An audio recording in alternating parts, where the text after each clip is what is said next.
Leviticus chapter 5. Special cases for purification offerings.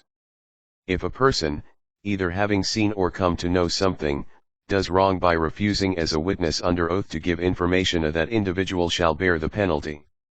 Or if someone, without being aware of it, touches any unclean thing, such as the carcass of an unclean wild animal, or an unclean domestic animal, or an unclean swarming creature, and thus is unclean and guilty. Or if someone, without being aware of it, touches some human uncleanness, whatever kind of uncleanness this may be, and then subsequently becomes aware of guilt.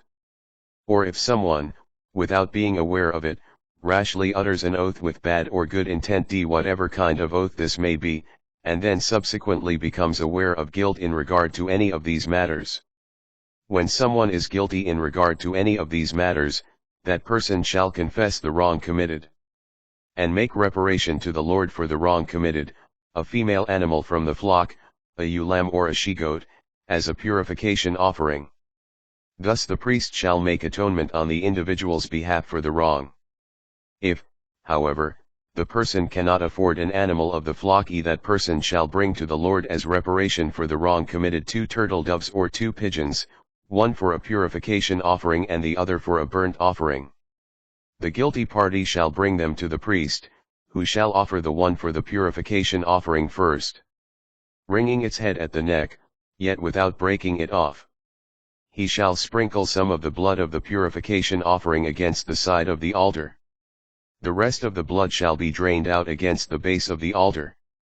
It is a purification offering. The other bird he shall offer as a burnt offering according to procedure. Thus the priest shall make atonement on the person's behalf for the wrong committed, so that the individual may be forgiven. If the person is unable to afford even 2 turtle doves or 2 pigeons, that person shall bring as an offering for the wrong committed 1/10 of an ephah of bran flour for a purification offering. The guilty party shall not put oil or place frankincense on it, because it is a purification offering. The individual shall bring it to the priest, who shall take a handful as a token of the offering and burn it on the altar with the other oblations for the Lord. It is a purification offering.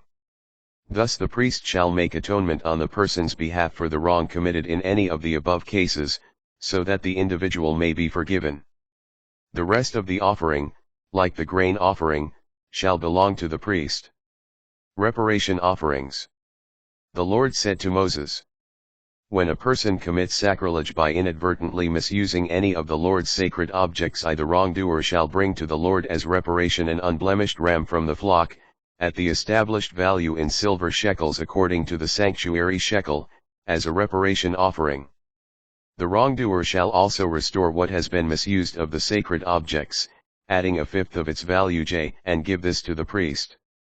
Thus the priest shall make atonement for the person with the ram of the reparation offering, so that the individual may be forgiven. If someone does wrong and violates one of the Lord's prohibitions without realizing it, that person is guilty and shall bear the penalty.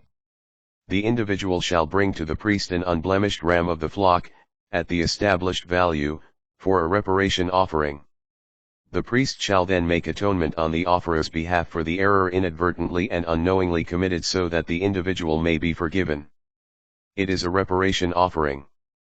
The individual must make reparation to the Lord.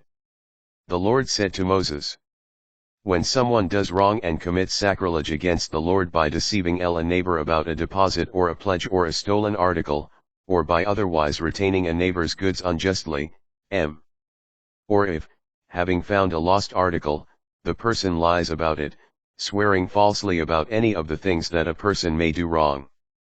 When someone has thus done wrong and is guilty, that person shall restore the thing that was stolen, the item unjustly retained, the item left as deposit, or the lost article that was found, or whatever else the individual swore falsely about. That person shall make full restitution of the thing itself, and add 1/5 of its value to it, giving it to its owner at the time of reparation. Then that person shall bring to the priest as reparation to the Lord an unblemished ram of the flock, at the established value, as a reparation offering. The priest shall make atonement on the person's behalf before the Lord, so that the individual may be forgiven for whatever was done to incur guilt.